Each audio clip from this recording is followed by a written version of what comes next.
We are often advised that if we want to improve our lives, we need to think big, make extreme changes, or even move across countries. But what if we could achieve major changes just by making little modifications to our everyday routines? We all tend to overestimate the importance of single actions and underestimate the power of making small improvements repetitively over a long period of time. Real change comes from the cumulative effects of hundreds of small decisions or small habits that over time accumulate to produce remarkable results, changing the lifestyles, routines, and personalities. Hey everyone, welcome back to our YouTube channel Marvelous Concepts to the second episodes of the book summary series where I summarize the key insights and idea of some of my favorite books. And today we are going to talk about Atomic Habits by James Clear. It focuses on the importance and process of forming good habits and breaking bad ones.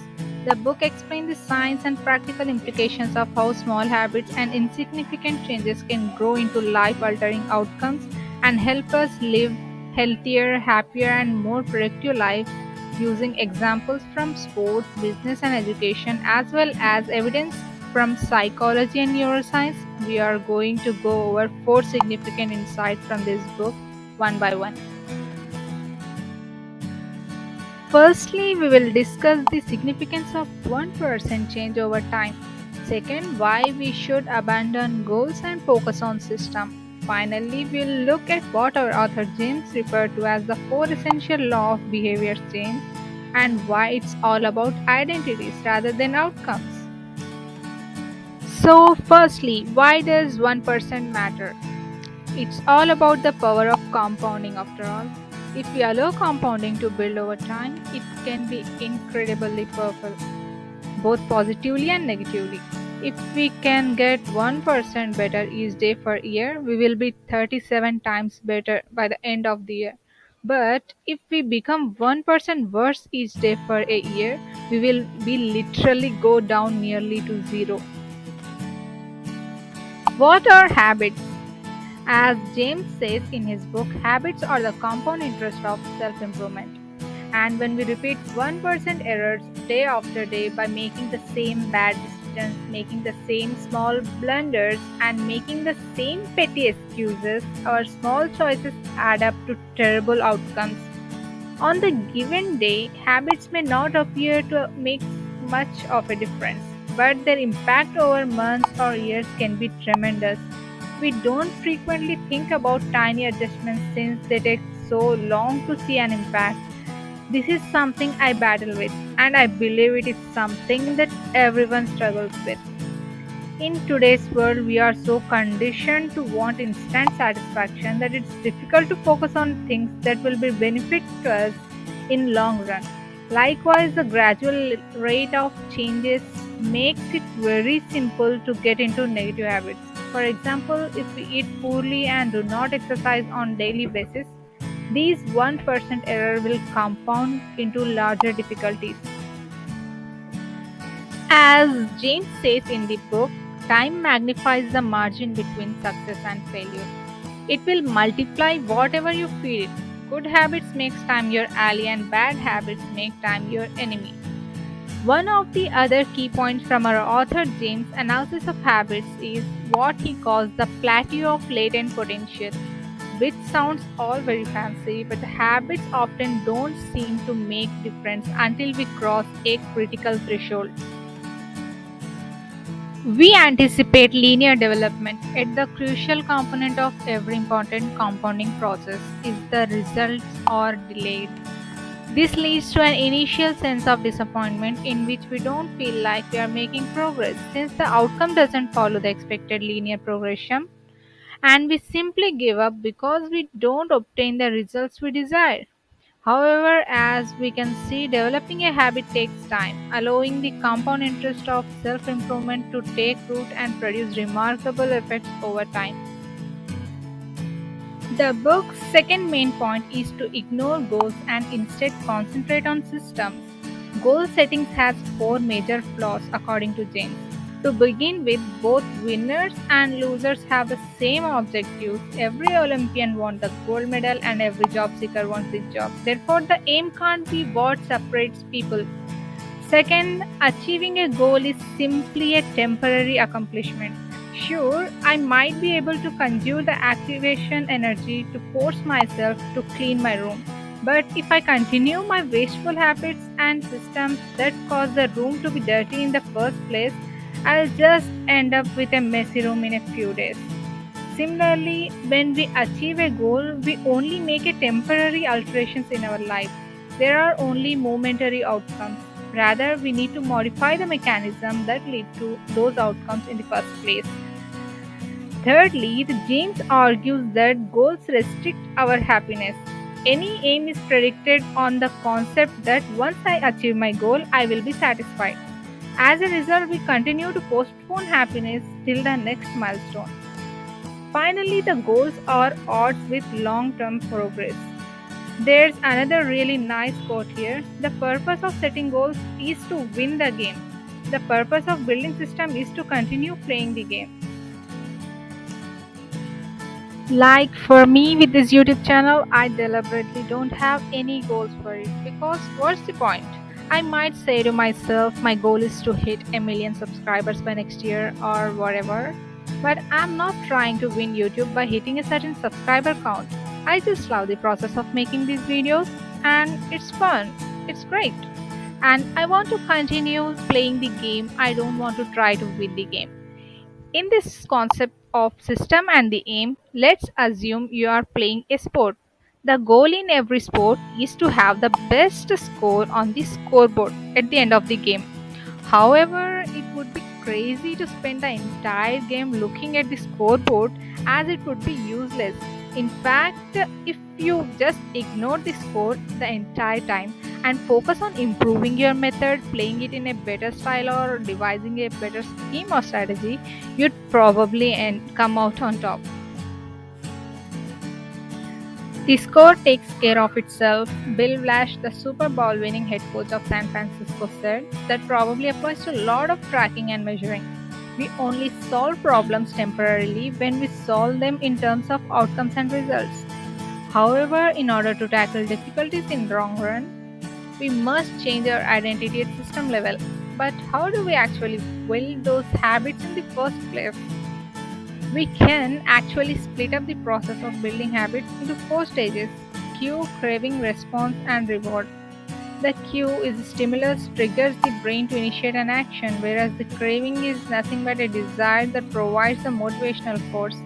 The response is the action or habit that we perform, and the reward is the end goal. And these elements are shaped by four laws of behavior change. The four laws of behavior change are as follows: make it obvious, make it attractive, make it easy, and make it immediately satisfying. Let's discuss in detail about this. The first one is make it obvious. The habit must be effortless for us and not involve active thought. For example, meditation. After I pour my cup of coffee each morning, I will meditate for 1 minute. The key is to tie your desired behavior into something you already do each day. When and where you choose to insert a habit into your daily routine can make a big difference. If you are attempting to include meditation in your morning routine, but your mornings are hectic and your children constantly coming into the room, you might be doing it at the wrong time. Think about it: when you are most likely to be successful, when you are expected to be focused with something else. Don't ask yourself to execute a habit. Brainstorming a list of your present routines is one technique to locate the perfect trigger for your habit stack. For example, from getting out of bed to getting into bed, write down all the list what you do in a day. Your list can be much longer, but you get the idea. Write down all the things that happen to you each day without fail. You can begin searching for best place to layer your new habit into your lifestyle. Implementation intention and habit stacking are two of the most practical tactics to creating obvious triggers for your habits, and creating a clear plan for when and where to act. For example, if you want to remember to take your medications each night, put your pill bottle directly next to the faucet on the bathroom counter. If you want to drink more water, fill up few water bottles each morning and place them in common locations around the house.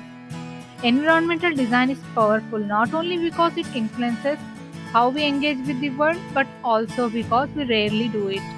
Most people live in a world others have created for them, but you can alter the spaces where you can live and work to increase your exposure to positive cues and reduce your exposure to negative ones.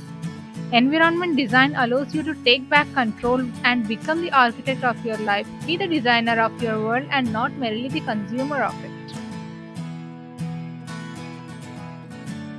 Second one is make it attractive. If the habit is unpleasant, we are unlikely to have the willpower to repeat it. As a result, even if the habit is difficult, you should come up with something creative ways to make it appealing. Habits are dopamine driven feedback loops. Therefore, the more appealing the opportunities, the more likely is to become habit forming. When dopamine levels rises, so does our desire to act. It is the expectation of a reward, not the fulfillment of the reward, that motivates us to act. The higher the level of anticipation, the higher the dopamine rush. One method to make your behaviors more appealing is to build temptation. Pairing an action you wish to do with an activity you need to do is the strategy. For example, after I get my morning coffee, I will say one thing I'm grateful for. After I say one thing I'm grateful for, I'll read the news. Here, the first one is need, and the second activity is what we want. Third one is make it easy. The less friction there is between you and the habit, the greater the chances are that you will actually do it. This includes basic things like packing your workout bag the day before you want to go to the gym, or cooking a healthy supper to avoid ordering another takeaway. The most effective form of learning is practice, not planning. Instead of being in motion, concentrate on taking action. Habit development is the process through which a behavior becomes increasingly automatic through repetition. The length of time you have been doing something is less essential than the number of times you have done it. The law of least effort influences human behavior. We'll naturally choose the choice that involves the least amount of effort. Want to draw more? Create an environment where doing the right thing is as simple as possible. Place your pen, pencils, notebooks, and drawing tools on the top of your desk where they will be easily accessible. Do you want to get some exercise? Prepare your workout outfit, sneakers, gym bag, and water bottle in advance. Reduce the friction associated with positive behaviors. When friction is reduced, the habits are simple to form. Increase the friction associated with bad behaviors. When friction is strong, it's harder to maintain habits. To make future activities easier, organize your environment. And the fourth one is make it immediately satisfying. The human brain evolved to emphasize immediate rewards over delayed benefits. So we are more likely to repeat an activity when the experience is pleasurable.